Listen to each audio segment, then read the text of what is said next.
और अब बात भारत और चीन के बीच रिश्तों की। कल दोनों देशों के बीच लेफ्टिनेंट जनरल स्तर की बैठक होगी। ये बैठक त्रिशूल के बीएमबी कॉम्प्लेक्स में होगी। आज तक उस जगह पर पहुंचा जहां कल ये बैठक होनी है। बैठक स्थल की एक्सक्लूसिव तस्वीरें इस वक्त हम आपको दिखा रहे हैं। त्रिशूल में ये बैठक होनी है। हालांकि इससे पहले 3 दौर की बैठक का कोई नतीजा नहीं निकला है और ये अपने आप में पहला मौका है जब लेफ्टिनेंट जनरल स्तर की ये बैठक भारत और चीन के बीच ताजा विवाद के मद्देनजर होने वाली है। भारत और चीन के बीच शनिवार को लेफ्टिनेंट जनरल स्तर की बैठक को लेकर क्या अलग चीज है। दरअसल ये बातचीत जो होती है ये दोनों देशों के बीच में एक सहमति बनी थी 1962 के जंग के बाद कि यदि कोई भी सीमा विवाद होता है तो उसको सीमा पर ही जो है सुलझाने की कोशिश होगी, जिस पर चीनी सेना के प्रतिनिधि और भारतीय सेना के प्रतिनिधि मिलेंगे। 1962 के बाद ही त्रिशूल एक जगह है जहां पर 1962 के जंग में भारतीय सेना को उतारा गया था जहाज़ों से। वहीं पर इस मीटिंग पॉइंट को बनाया गया है और तब से अब तक लगातार यहां पर अलग अलग स्तरों पर सेनाओं के बीच, दोनों देशों की सेनाओं के बीच बैठकें होती हैं। और यहां पर जो है कल जो है इतिहास में पहली बार ऐसा होगा जब लेफ्टिनेंट जनरल के सेना अधिकारी आमने सामने होंगे। दरअसल यहाँ पर जो हमें सूत्रों से खबर मिली है, जो 14वीं कोर के कमांडर हैं लेफ्टिनेंट जनरल, वो हेलीकॉप्टर के जरिए वहाँ पर अपने प्रतिनिधियों के साथ पहुँचेंगे, जबकि चीनी सेना जो है वो जो है वहाँ पर गाड़ी से उस पॉइंट तक, जो मीटिंग पॉइंट है, वहाँ पर पहुँचेंगे। इस मीटिंग को लेकर काफ़ी तैयारियां की गई हैं पिछले कई दिनों से और चल रही हैं। ख़ास तौर से इस मीटिंग का पूरा जो मैनेजमेंट कहें या फिर जो भी कुछ उसका जो पूरा संचालन है वो कहीं ना कहीं भारतीय सेना के हाथ में ही है, क्योंकि ये मीटिंग पॉइंट, ये जो बिल्डिंग है जिसमें ये बैठक होनी है, उसकी देखरेख भारतीय सेना के पास ही है। रूफ अहमद के साथ अशरफ आनी, सोनमर्ग, आज तक।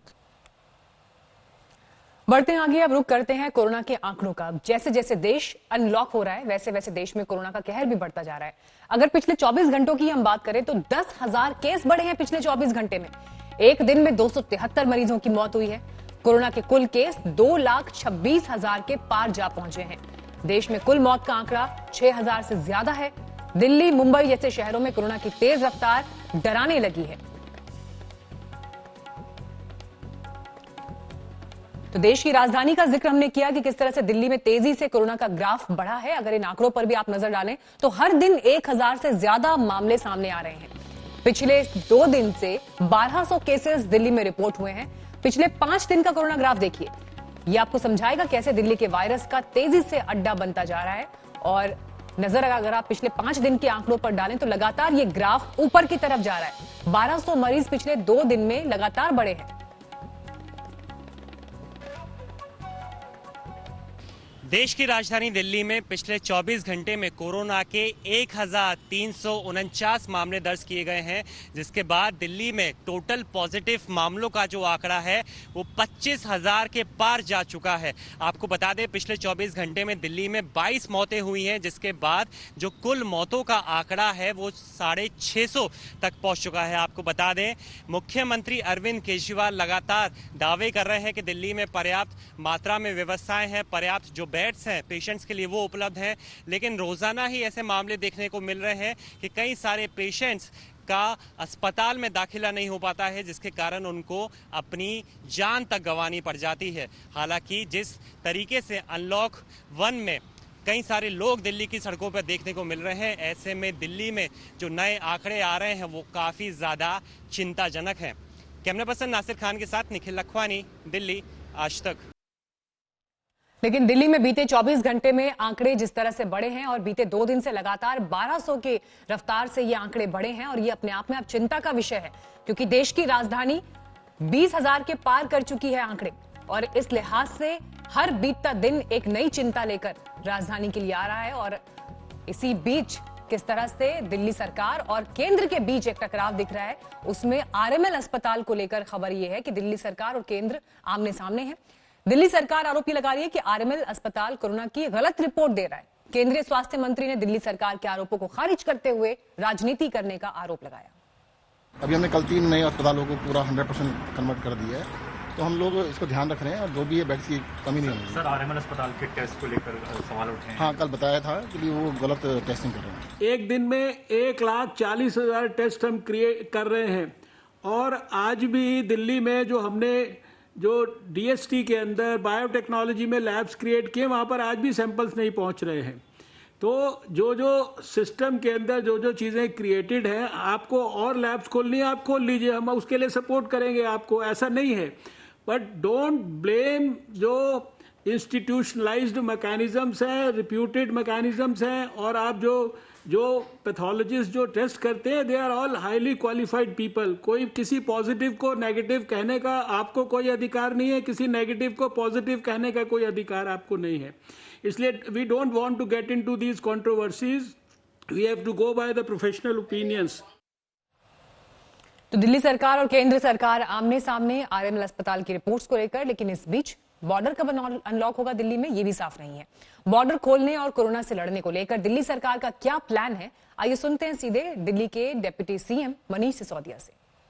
हम कोई बहुत बंद रखने के पक्ष में नहीं है और हमारा स्पष्ट मानना है कि दिल्ली, गाजियाबाद, हरियाणा के जो नेबरिंग सिटीज हैं, ये तो एक एनसीआर का हिस्सा है और ये इनकी लाइफलाइन आपस में एक दूसरे से बहुत ज्यादा क्रिस क्रॉस होके गुजरती है। तो इनको बॉर्डर्स को कभी भी सील रख के ये शहर सर्वाइव नहीं कर सकते हैं। लेकिन हम अपने सारे बेड्स जितने हमने तैयार किए हैं, अगर इसको एकदम से ओपन कर देंगे तो आप मान के चलिए कि पूरे देश से पेशेंट्स दिल्ली आना चाहते हैं और आए। दिल्ली को गर्व है इस बात पे। लेकिन कोरोना के अलावा जब हम मेडिकल के लिए लोगों को बुलाते हैं तो हमें अच्छा लगता है। आज हम कोरोना की तैयारियों के बीच में लोगों को कहेंगे कि आप आ जाइए किसी भी देश के किसी भी कोने से, तो हमें ये भी सोचना पड़ेगा कि 2 दिन के अंदर अंदर दिल्ली के सारे बेड्स भर जाएंगे। दिल्ली में रहने वाला कोई व्यक्ति जो आज दिल्ली में रह रहा है, उसको अगर कोरोना हुआ और उसकी क्रिटिकल कंडीशन हुई तो उसको लेके कहाँ जाएंगे। 2 महीने से लॉकडाउन चला है। प्रैक्टिकल सॉल्यूशन मुझे लगता है और भी कुछ, जब ऑफिसर्स बैठ के बात करेंगे तीनों राज्यों के अगर पॉलिटिकल एग्जीक्यूटिव की जरूरत बात पड़ी तो पॉलिटिकल एग्जीक्यूटिव बैठ के बात करेगी, तो सॉल्यूशन और भी निकलेंगे। और हम तो बिल्कुल इन प्रिंसिपल इस पक्ष में हैं कि मिनिमम कंडीशंस हो, मैक्सिमम आवाजाही हो और किस तरह से हो वो, ताकि मेडिकल फैसिलिटीज का मैनेजमेंट भी ठीक चलता रहे और लोगों को दिक्कत भी ना हो। इसका कोई ना कोई सॉल्यूशन जरूर निकल आएगा। दिल्ली में कोरोना मरीजों के इलाज के लिए नई गाइडलाइंस जारी की गई हैं। नई गाइडलाइंस के मुताबिक अस्पताल में मरीजों को डॉक्टर 1 घंटे के अंदर देखेंगे। मरीज की हालत के मुताबिक तय किया जाएगा कि उसे किस वार्ड में भेजा जाए। अगर अस्पताल में बेड नहीं है तो अस्पताल की जिम्मेदारी होगी कि वो मरीज को दूसरे अस्पताल में भेजे। अगर हल्के लक्षण हैं तो मरीज को होम क्वारंटीन या कोविड केयर सेंटर में भेजा जाए।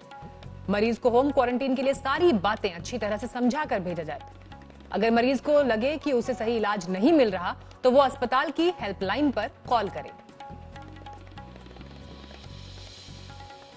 तो ये नई गाइडलाइंस सरकार की तरफ से जारी की गई है, जिसमें 1 घंटे के अंदर डॉक्टर को यह तय करना होगा कि मरीज को किस तरह से इलाज दिया जाए। उसे घर भेजे जाने की जरूरत है, यानी होम क्वारंटीन, या फिर अस्पताल के ही किस वार्ड में शिफ्ट करना है। इस पर फैसला 1 घंटे के अंदर हो। कि जून का महीना कोरोना को लेकर मुसीबत वाला महीना साबित हो सकता है। देश में कोरोना के ग्रीन जोन तेजी से घटे हैं, जबकि रेड और ऑरेंज जोन बढ़ते जा रहे हैं।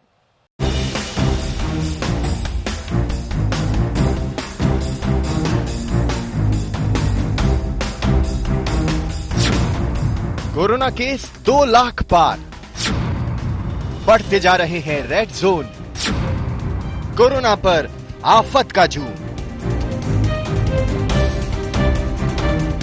जून का महीना शुरू होते ही कोरोना केस ने रफ्तार पकड़ ली है। 4 जून को जारी आंकड़ों के मुताबिक देश में कोरोना केस की संख्या 2,16,000 पार कर गई है। लेकिन सबसे ज्यादा परेशान करने वाली बात, देश में कोरोना रेड जोन में भारी इजाफा है। इंडिया टुडे की डेटा इंटेलिजेंस यूनिट यानी DIU ने 717 जिलों के आंकड़ों का विश्लेषण किया है।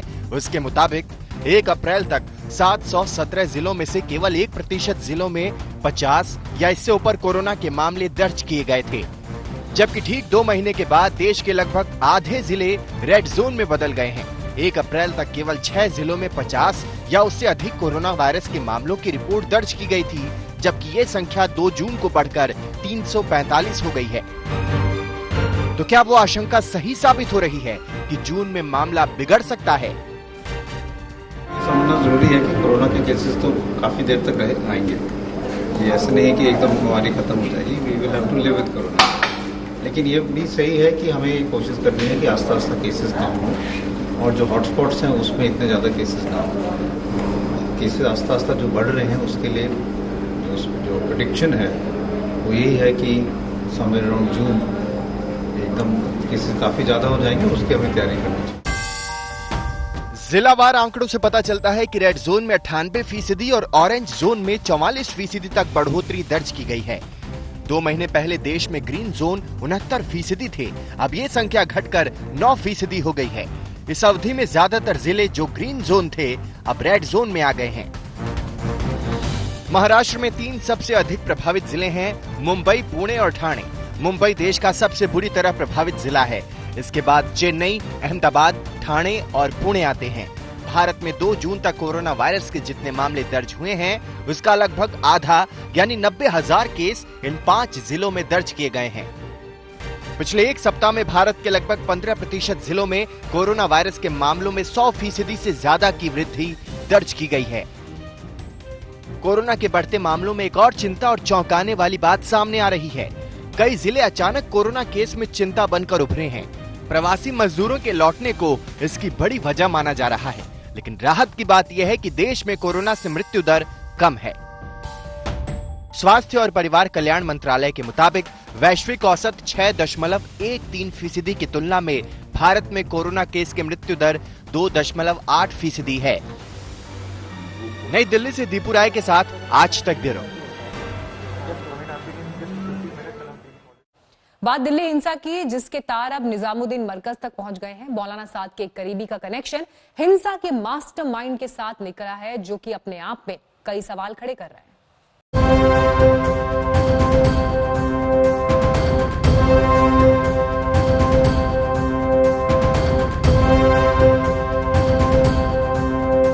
दिल्ली के निजामुद्दीन की जिस मरकज से हिंदुस्तान में कोरोना विस्फोट का आगाज हुआ, उस मरकज का कनेक्शन अब दिल्ली हिंसा से भी जुड़ता नजर आ रहा है।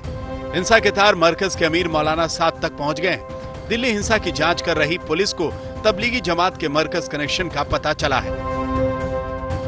दिल्ली पुलिस की ओर से कड़कड़डुमा कोर्ट में दाखिल चार्जशीट में दावा किया गया है कि हिंसा का एक आरोपी फैजल फारूकी मरकज के चीफ मौलाना साद के बेहद करीबी अब्दुल अलीम के संपर्क में था। दिल्ली पुलिस का दावा है कि फैजल फारूकी ने दिल्ली हिंसा को कराने में महत्वपूर्ण भूमिका निभाई थी। पुलिस को शक है कि मरकज के मौलाना साद के करीबी अब्दुल अलीम ने भी फैजल का साथ दिया था। जांच में पता चला है कि हिंसा के दिन भी मौलाना साद के करीबी अब्दुल अलीम और फैजल के बीच बातचीत हुई थी। अब जांच टीम इस बात की तफ्तीश कर रही है कि क्या दंगाइयों को पैसे बांटने का काम फैजल के जरिए किया गया। अरविंद ओझा के साथ अनुज मिश्रा, दिल्ली आज तक। कोरोना पर देश अनलॉक हो रहा है तो अपराधी भी खुलकर सामने आने लगे हैं। दिल्ली में दिन दहाड़े लूटपाट की घटना सामने आई तो दिल्ली के नजदीक नोएडा में एनकाउंटर हुआ।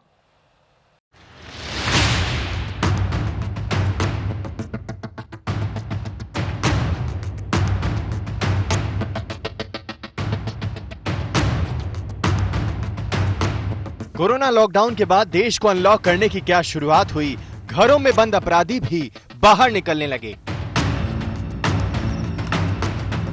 ये तस्वीर दिल्ली से सटे नोएडा की है। पुलिस के बीच खड़ा ये जख्मी शख्स इलाके का कुख्यात बदमाश सुमित भाटी है।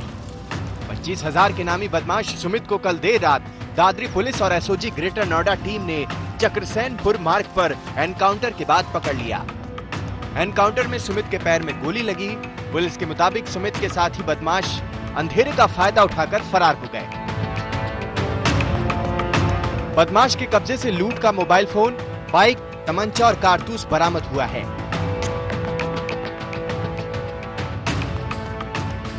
इस सीसीटीवी वीडियो को देखिए, ये लूटपाट की तस्वीर है। वारदात दिल्ली के करावलगढ़ के पांचाल बिहार इलाके की है। बाइक सवार बदमाशों ने कारोबारी से ज्वेलरी और करीब 18,000 की नकदी लूट ली। अंदर आए हैं, पिस्टल विस्टल निकाल गए, मेरे से पूछा अंगूठी निकाल और कड़ा निकाल, और उसके बाद जो पर्स वगैरह सारा उन्होंने छीना है। छोटे भाई की जेब में 800 रुपये थे, वो भी छीन लिए। मेरी जेब में कोई 19,000 रुपये मेरी जेब में था और 2-2,500 रुपया गले में था। उधर दिल्ली के सुभाष नगर इलाके में लूट की वारदात से सनसनी है।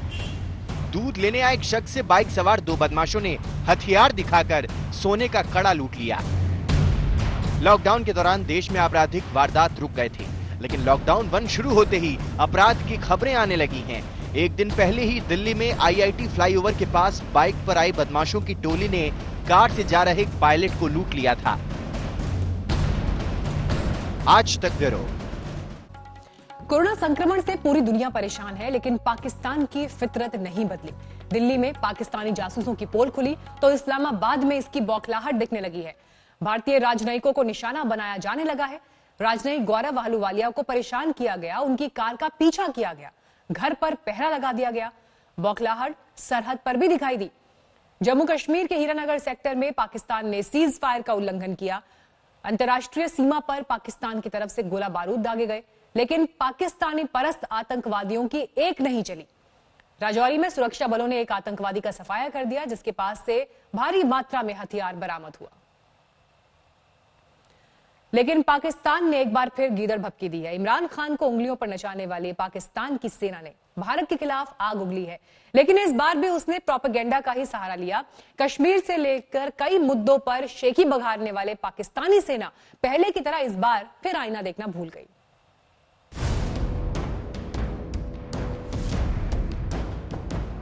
Let's not play with fire here. ये आतंक से खेलने वाले मुल्क की गीदड़ भभकी है। ये दहशतगर्दी फैलाने वाली सेना का बड़बोलापन है। Uncontrollable और unintended. So let's not play with fire here. ये दुनिया में बदनाम पड़ोसी देश की आवाज है। इस आवाज में हताशा है, लड़खड़ाहट है, डर है, भारत के खिलाफ नफरत है। इस वर्दी वाले शख्स के जरा आपको तारुफ करा दे, फिर बताएंगे कि ये जनाब क्यों बड़बड़ा रहे हैं। ये जनाब हैं पाकिस्तानी सेना के प्रवक्ता मेजर जनरल बाबर इफ्तिखार। इन्हें जनवरी में ही मेजर जनरल आसिफ गफूर की जगह पाकिस्तानी सेना ने प्रवक्ता बनाया है, लेकिन इनकी जुबान भी कैंची की तरह ही चलती है। बेशक इससे किसी पर कोई फर्क नहीं पड़ता हो, भले ही इस जहरीली जुबान से पाकिस्तानी सेना का डर झलकता हो। उनको ये समझने की जरूरत है कि there will be consequences of any military adventurism, and those consequences will be uncontrollable or unintended. So let's not play with fire here. Bharat को धमकी देने वाली पाकिस्तानी सेना इतिहास को शायद भूल गई है। पाकिस्तानी सेना के इस प्रवक्ता को शायद 1947, 48, 1965, 1971 और 1999 की जंग याद नहीं। इन्हें ये नहीं पता कि पाकिस्तान को चारों जंग में कैसे मुंह की खानी पड़ी थी। लेकिन लगता है कि पाकिस्तान की सेना में बड़बोलापन को लेकर अलग से ही एक चैप्टर की पढ़ाई होती है। भारत को धमकी देते देते पाकिस्तान की सेना ने कश्मीर का राग भी अलापा। इस पूरे खित्ते के अंदर जो दरीना प्रॉब्लम्स हैं, डिस्प्यूट्स हैं, उनका हल हुए बगैर सस्टेनेबल पीस जो है वो उसकी वो नहीं हो सकता यहाँ पे। सो वो तमाम दरीना मामलात का डायरेक्टली और इनडायरेक्टली ताल्लुक इस खित्ते में भारत के साथ है, चाहे वो चाइना की बॉर्डर डिस्प्यूट है, चाहे वो पाकिस्तान का है, चाहे वो नेपाल का है, चाहे वो बांग्लादेश का है, और इसके अलावा भी इंडिया जिस तरह से अपनी असर रसूख एक्सपैंड करने के लिए जिन ममालिक में वो डायरेक्टली जिसके साथ उनकी नहीं भी है बाउंड्री, उनके अंदर भी अमल दखल कर रहा है। कश्मीर में दहशतगर्दों को भेजने वाला मुल्क भारत को ज्ञान दे रहा है, मानवाधिकार उल्लंघन पर प्रोपेगेंडा फैला रहा है। पाकिस्तान के डीजी ISPR चीन का पल्लू पकड़ करके इस तरह की बयानबाजी कर रहे हैं। पाकिस्तान जानता है कि हिंदुस्तान ईंट का जवाब पत्थर से देगा।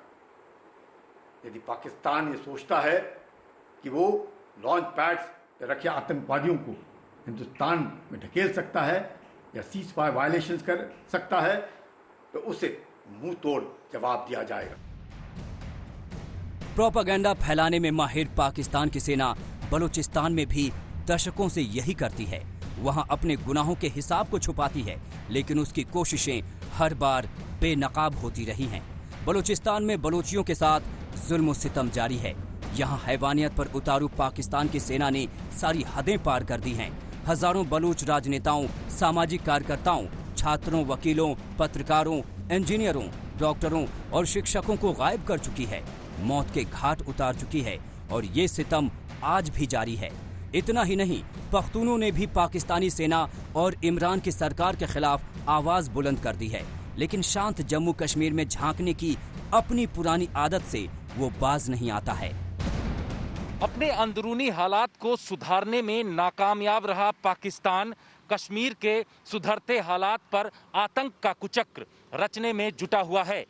पिछले कई दिनों से लगातार सीज फायर उल्लंघन कर पाकिस्तान भारत में आतंकियों का टिड्डी दल भेजने की कोशिश में लगा है। भारतीय सुरक्षा एजेंसियां पाकिस्तान को लगातार जवाब दे रही हैं, पर पाकिस्तान अभी भी सुधरने का नाम नहीं ले रहा है।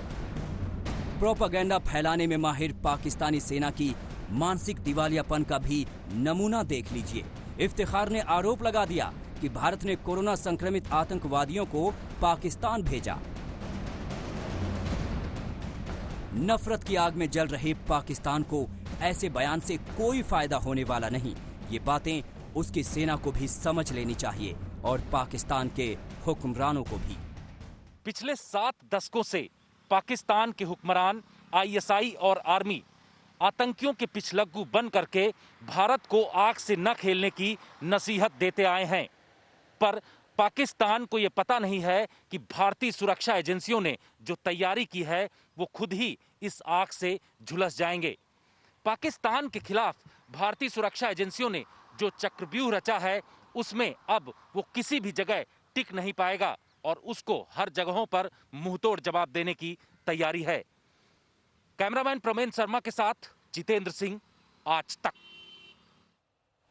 पाकिस्तान में सत्ता में बने रहना है तो हिंदुस्तान के खिलाफ जुबानी गोले दागने ही होंगे।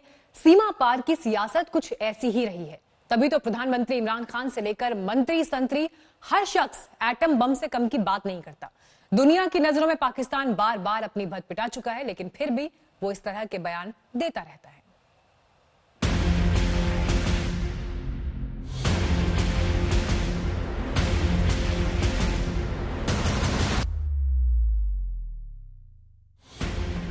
पाकिस्तान पर जब भी शामत आने वाली होती है तो वो भांप लेता है, फिर उसमें दिखने लगता है छटपटाहट और बेचैनी का सिस्टम। पड़ोसी मुल्क की ये बीमारी लाइलाज हो चुकी है। कोरोना काल में मुश्किलों से गुजर रहे पाकिस्तान में फिर से वो लक्षण दिखने लगे हैं। पाकिस्तानी सेना के प्रवक्ता मेजर जनरल बाबर इफ्तिखार को सुना आपने, कैसे वो हिंदुस्तान के खिलाफ ख्वाब देख रहे हैं। तभी तो अपने मुल्क के कोरोना संकट से ज्यादा उन्हें भारत याद आ रहा है।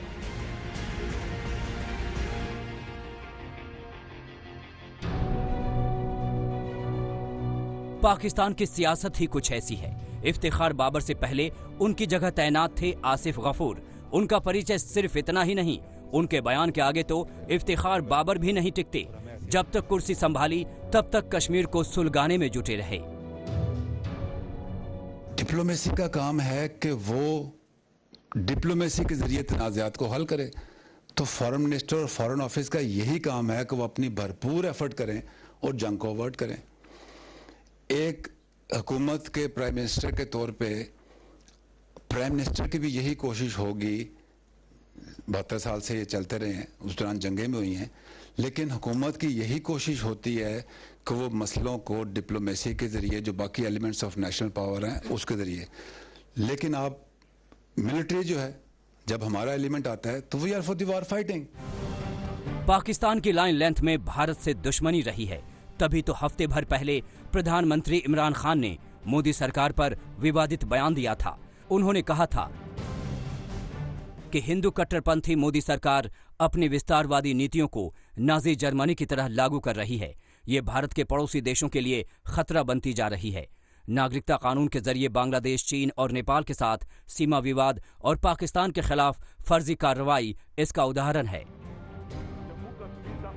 पिछले साल जून में जब से मोदी सरकार ने अनुच्छेद 370 और जम्मू कश्मीर को लेकर अहम फैसला किया है, तब से पाकिस्तान की लाचारगी कई बार दिख चुकी है। इमरान ने उस फैसले को लेकर एक बार परमाणु युद्ध की धमकी तक दे डाली थी। जिस तरह मुझे अज़ाइम नजर आ रहे हैं, ये जो नरेंद्र मोदी की हुकूमत है, जो ये नजरिए के ऊपर जा रहे हैं, ये अगर मसला जंग की तरफ चला गया तो याद रखें कि न्यूक्लियर हथियार हैं दोनों मुल्कों के पास, और जो न्यूक्लियर जंग है वो कोई भी नहीं जीतेगा। लेकिन ये नहीं कि यहां भी तबाही मचेगी, ये दुनिया के ऊपर इसके असर जाएंगे। इसलिए जिम्मेदारी आज आलमी कम्युनिटी के ऊपर है, बड़े बड़े जो सुपर पावर्स हैं, बड़े मुल्क हैं, उनके ऊपर है। और दुनिया आए हमारे साथ या ना आए, पाकिस्तान तो अब हर हद तक जाएगा। अभी महीना भर पहले ही जब दिल्ली ने पीओके के कुछ शहरों के मौसम समाचार का प्रसारण शुरू किया तो उनकी अक्ल ठिकाने आ गई। पाकिस्तानी हुक्मरान भांप गए कि भारत मिशन पीओके को लेकर गंभीर हो गया है। संसद से ही गृह मंत्री अमित शाह ने बता दिया था कि पीओके हमारे लिए कितना खास है और भारत का प्रण क्या है। जब मैं सदन में जब जम्मू एंड कश्मीर राज्य बोला हूं, तब पाक ऑक्यूपाई कश्मीर और अक्साई चीन दोनों इसका हिस्सा है, ये बात को। पिछले साल जून में पूरी दुनिया ने सुना था हिंदुस्तान का ये ऐलान।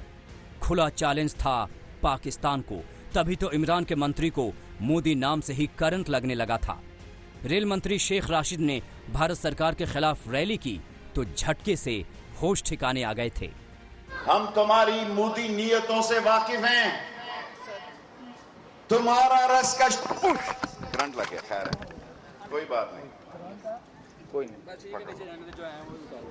मेरा ख्याल है करंट आ गया है। ये मोदी इस जलसे को नाकाम नहीं कर सकता। कश्मीर को लेकर पाकिस्तान हमेशा मुगालते में रहा है। वो भ्रम में है कि आतंकियों को आंखों का तारा बनाकर अपना मकसद पूरा कर लेंगे। इसी नापाक एजेंडे के जरिए उन्होंने अक्सर कश्मीर में साजिश रची, आतंकी घुसपैठ कराए, सीज फायर उल्लंघन किया, लेकिन अब तक बाल भी बांका नहीं कर पाए। पता नहीं क्यों मुझे कभी कभी लगता है कि शायद भारत का विरोध करते रहना, इसी पर वहां की सरकार का अस्तित्व ही टिका रहता है या क्या है, कुछ कहा नहीं जा सकता। लेकिन जितना गोलीबारी करनी हो गोलीबारी करें, लेकिन आपने देखा है कि इसके पहले भी उसका जवाब किस तरीके से दिया है, चाहे सर्जिकल स्ट्राइक हो चाहे एयर स्ट्राइक हो। यह भी करने के लिए बाध्य तो पाकिस्तान ने ही भारत को किया था, नहीं तो यह नौबत ही ना आती। अब क्या है, मैं समझता हूँ कि बहुत ही सर्जिकल स्ट्राइक रही हो तो एयर स्ट्राइक, दोनों बहुत ही सक्सेसफुल रही हैं। हाँ। अब उसके कारण कितना खौफ है नहीं है ये तो पाकिस्तान ही बतला सकता है। फिर भी पाकिस्तान लगा हुआ है कि किसी तरह से भाग्य साथ दे जाए। वो भूल गया है कि किस्मत भी कर्मवीरों का साथ देती है। हिंदुस्तान से वो हमेशा हारता रहा है और आगे भी पटखनी खाता रहेगा। आज तक ब्यूरो। अमेरिका ने जिस तरह भारत के साथ आर्थिक और कूटनीतिक दोस्ती बढ़ाई और भारत को जिस तरह G7 का निमंत्रण मिला, इससे चीन को समझ में आ गया है कि भारत से टकराना ठीक नहीं है।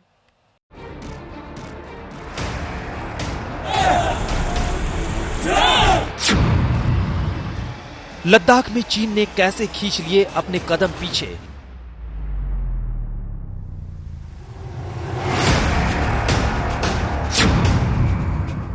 क्यों लद्दाख में 2 किलोमीटर पीछे हट गया चीन।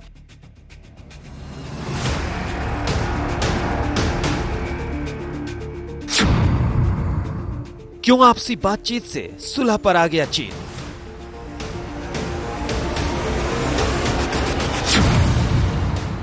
कैसे खत्म हुई चीन की 1 महीने तक चली बंदर घुड़की।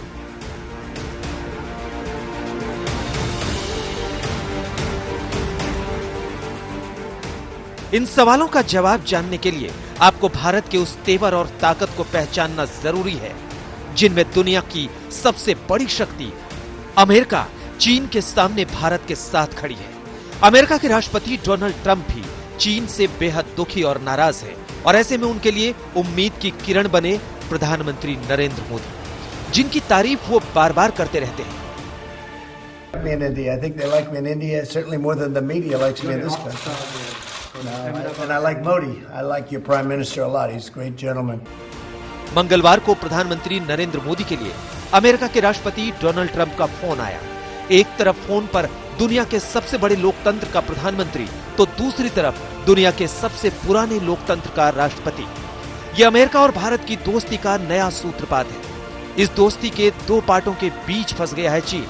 चीन की ताकत और कूटनीति का भारत और अमेरिका के बीच सैंडविच बन गया है। लद्दाख में चीनी सेना की हिमाकत के बीच भारत और अमेरिका की बढ़ती दोस्ती से चीन परेशान हो गया है। कोरोना महामारी के दौरान कई मौकों पर अमेरिकी राष्ट्रपति डोनाल्ड ट्रंप ने प्रधानमंत्री मोदी से बात की। अमेरिका और भारत सामरिक और व्यापारिक मोर्चे पर लगातार आगे बढ़ रहे हैं। ऐसे में अब चीन लद्दाख में अपनी बढ़ती सैन्य ताकत के बीच भारत के साथ बातचीत की पहल करता दिख रहा है। तभी तो सीमा विवाद पर चीन एक झटके में सुलह के रास्ते पर आ गया। भारत चीन सरहद पर हालात स्थिर हैं और काबू में हैं। दोनों देशों के पास सीमा से संबंधित बातचीत का पूरा तंत्र है। दोनों देश बातचीत के जरिए अपने मुद्दे सुलझाने में सक्षम हैं। इस मामले में किसी तीसरे पक्ष के दखल की कोई जरूरत नहीं है। चीन ने समझ लिया कि लद्दाख में घुसकर उसने बहुत बड़ी गलती कर दी। कहां तो दुनिया में अपने को सबसे बड़ा मानने लगा था और कहां G7 में शामिल होने का न्योता अमेरिका ने भारत को दे दिया। भारत की इस बढ़ती ताकत और अमेरिका से दोस्ती ने चीन के तेवर ढीले कर दिए। About being invited to G7, the gathering of the most important nations in the world, it was long overdue. India is in G20, but I think we deserve a place in G7, and we can say thank you. जब भी प्रधानमंत्री Narendra Modi America से हाथ मिलाते हैं तो चीन की पेशानी पर पसीने आने लगते हैं। दो महाशक्तियों के बीच उसको अपने फंसे होने का डर सताने लगता है। बावजूद इसके भारत ने अमेरिका के साथ भी बराबरी की दोस्ती ही दिखाई है और इसीलिए जब अमेरिकी राष्ट्रपति डोनाल्ड ट्रंप ने भारत चीन में मध्यस्थता की इच्छा जताई तो भारत ने उनको बता दिया कि इसकी कोई जरूरत नहीं। See, as I have told you, we are engaged with the Chinese side to peacefully resolve this issue. America की भारत से मजबूत दोस्ती और इसमें छुपी चीन की तिलमिलाहट की क्रोनोलॉजी को समझिए। चीन से अमेरिका ही नहीं पूरी दुनिया को कोरोना मिला। भारत से अमेरिका को इलाज के लिए हाइड्रोक्सीक्लोरोक्विन नाम की दवा। चीन से परेशान ताइवान और हांगकांग दोनों हैं और इन दोनों देशों को भारत और अमेरिका का समर्थन मिल रहा है। ट्रंप ने भारत चीन में मध्यस्थता का ऑफर दिया जिसको भारत ने ठुकरा दिया। फिर भी ट्रंप ने खुद प्रधानमंत्री नरेंद्र मोदी को फोन करके भारत को G7 का न्योता दिया। अमेरिका के रक्षा मंत्री मार्क एस्पर ने भी रक्षा मंत्री राजनाथ सिंह को फोन मिलाया, जिनमें राजनाथ ने साफ साफ कह दिया कि अपनी सीमा विवाद हम चीन से सुलझा लेंगे। अपने चाइना के भी प्रेसिडेंट का भी स्टेटमेंट देखा होगा, पढ़ा होगा समाचार पत्रों में और चैनल्स पर भी आपने देखा होगा उसे। उन्होंने स्पष्ट रूप से कहा कि हम डिप्लोमेटिक डायलॉग के द्वारा हम इस मामले को रिजॉल्व करना चाहते हैं। भारत की भी यही कोशिश है कि तनाव किसी भी सूरत में न बढ़े, बल्कि मिलिट्री लेवल पर यदि बातचीत करनी है तो मिलिट्री लेवल पर बातचीत करके, डिप्लोमेटिक लेवल पर बातचीत करनी है तो डिप्लोमेटिक लेवल पर बातचीत करके उस मामले को सुलझाया जाना चाहिए।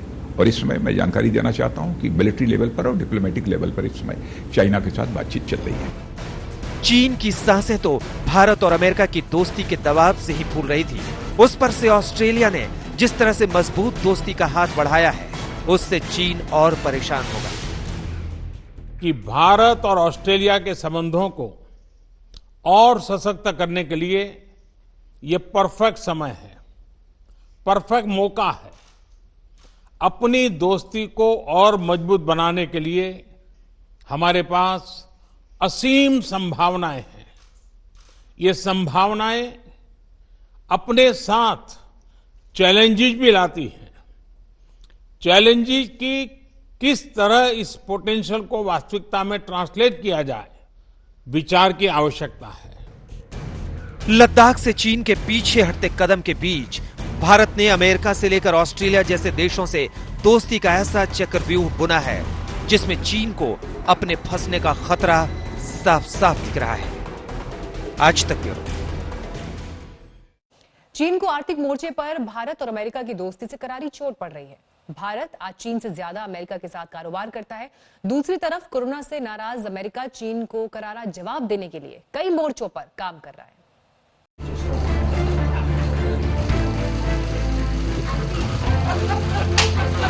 ये तस्वीर दुनिया को बताने के लिए काफी है कि प्रधानमंत्री नरेंद्र मोदी और अमेरिका के राष्ट्रपति डोनाल्ड ट्रंप की दोस्ती कितनी मजबूत और बेतकल्लुफ है।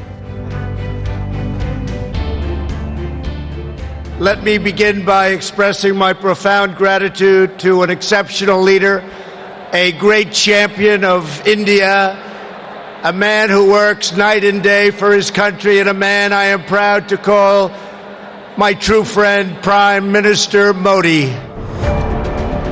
इन रिश्तों में मजबूती आर्थिक संबंधों में मजबूती से मिली है। अमेरिका भारत का सबसे बड़ा कारोबार पार्टनर है। इस मामले में उसने चीन को पीछे छोड़ दिया है। 2019-20 में अप्रैल से दिसंबर के बीच भारत और अमेरिका का द्विपक्षीय कारोबार 68 अरब डॉलर का रहा था, तो चीन से भारत का ये कारोबार 64.96 अरब डॉलर का। इसलिए प्रधानमंत्री नरेंद्र मोदी ने अमेरिकी राष्ट्रपति डोनाल्ड ट्रंप को भव्य जलसे में हिंदुस्तान बुलाया था। हमारे यहाँ कहा भी गया है, तन्मित्रम यत्र विश्वासः, यानी friendship is where trust is unshakeable. पिछले कुछ वर्षों में भारत और अमेरिका के बीच विश्वास जिस नई ऊंचाई पर पहुंचा है, जितना मजबूत हुआ है, वह ऐतिहासिक है। वैसे तो प्रधानमंत्री मोदी ने चीनी राष्ट्रपति शी जिनपिंग का भी महाबलीपुरम में भव्य स्वागत किया था, लेकिन चीन स्वागत को आफत में बदल देता है। अमेरिका उससे इस कदर नाराज है कि उसने चीन से आने वाले यात्री विमानों पर प्रतिबंध लगाने का फैसला किया है। 16 जून से दोनों देशों के बीच विमान सेवाएं बंद हो जाएंगी। लेकिन अमेरिका इतने पर रुकने वाला नहीं दिखता। चीन से आए कोरोना के कारण अमेरिका में न सिर्फ सबसे ज्यादा लोगों की मौत हुई, बल्कि बहुत बड़ा आर्थिक नुकसान भी झेलना पड़ा। इसीलिए अमेरिका चीन को जवाब देने के लिए उस पर आर्थिक प्रतिबंध लगा सकता है, चीन का कर्ज चुकाने से मना कर सकता है, कोरोना छुपाने को लेकर चीन पर मुकदमा कर सकता है, या चीनी माल पर आयात शुल्क बढ़ा सकता है। इस बीच G7 के जरिए भारत से दोस्ती और चीन से दूरी बता रही है कि अमेरिका के लिए आज चीन दुश्मन नंबर 1 है। और रही बात भारत की, तो इसकी त्रासदी यही है कि चीन जैसा पड़ोसी मिला है। आज तक ब्यूरो। फिलहाल इस बुलेटिन में इतना ही, लेकिन देश और दुनिया की सभी खबरों के लिए देखते रहिए आज तक।